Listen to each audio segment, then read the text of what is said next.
ত্রিপুরা বিধানসভার নতুন স্পিকার হিসেবে নির্বাচিত হলেন বিজেপির প্রবীণ বিধায়ক রামপদ জমাতিয়া। মঙ্গলবার তিনি সর্বসম্মতভাবে 12তম স্পিকার হিসেবে নির্বাচিত হন। দীর্ঘদিন শূন্য থাকার পর অবশেষে পূর্ণতা পেল ত্রিপুরা লেজিসলেটিভ অ্যাসেম্বলির স্পিকার পদ। কোনো প্রতিদ্বন্দ্বী না থাকায় বিনা প্রতিদ্বন্দ্বিতায় নির্বাচিত হন রামপদ জমাতিয়া। ডেপুটি স্পিকার রামপ্রসাদ পাল বিধানসভায় ঘোষণা করেন যে জমাতীয় প্রার্থিতায় শাসক জোটের সর্বাত্মক সমর্থন রয়েছে। মুখ্যমন্ত্রী ডক্টর মানিক সাহা সহ একাধিক মন্ত্রী তার নাম প্রস্তাব করেন।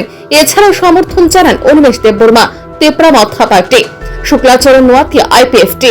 কোনো বিরোধী প্রার্থী না থাকায় তাকে সর্বসম্মতভাবে নির্বাচিত ঘোষণা করা হয়, যা জোট সরকারের ঐক্যকে তুলে ধরে।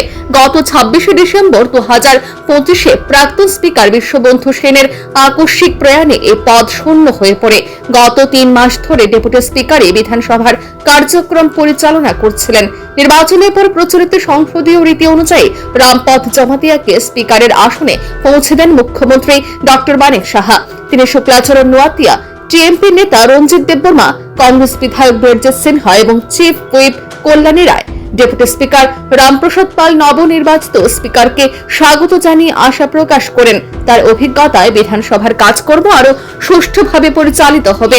চলতি অধিবেশনে গুরুত্বপূর্ণ বিল ও আলোচনার মাঝে জমাতিয়ার নেতৃত্ব গুরুত্বপূর্ণ ভূমিকা নেবে বলে মনে করা হচ্ছে। সম্মতিক্রমে নির্বাচিত করা আমি আপনাদের সকলের প্রতি আন্তরিক কৃতজ্ঞতা ও ধন্যবাদ জ্ঞাপন করছি।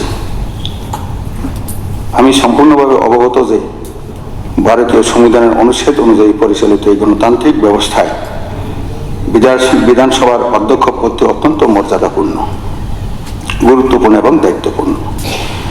এই গৌরবময় দায়িত্ব পালনের ক্ষেত্রে আপনাদের সকলের সহযোগিতা, পরামর্শ ও সমর্থন আমার একান্ত প্রয়োজন।